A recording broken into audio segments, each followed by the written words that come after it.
Sumur minyak ilegal di Desa Parung Muba meledak sehingga mengakibatkan 4 wong tewas, serta 4 wong lagi alami luka motong.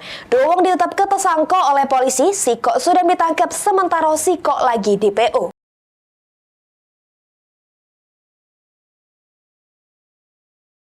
Inilah video udara yang menunjukkan peristiwa meledaknya sumur minyak ilegal di Desa Parung, Kecamatan Sungai Lilin, Kabupaten Musi Banyuasin pada 21 Juni 2024 kemarin.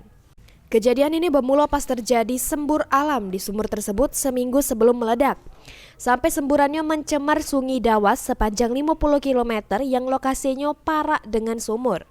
Sesudah kejadian, polisi melakukan penyelidikan secara maraton dengan menetapkan 2 wong tersangka. Namun dari penetapan tersangka ini, si wong yang merupakan pemilik sumur berinisial TM sudah ketangkep.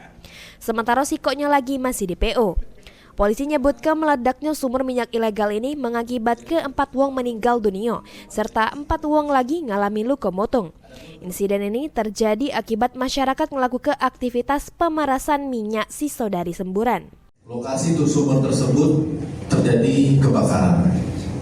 Kebakaran yang diakibatkan oleh sekelompok masyarakat yang melakukan kegiatan pemerasan atau memeras minyak yang ada di sepanjang Sungai Dawas. Nah, kejadian itu bermula ketika masyarakat mungkin sedang istirahat sehingga terjadi kebakaran yang merambat sampai dari sungai sampai ke sumur, tempat sumber lokasi di mana minyak itu keluar. Akibat dari kejadian tersebut, adanya korban jiwa sebanyak 4 orang dan luka bakar sebanyak 4 orang.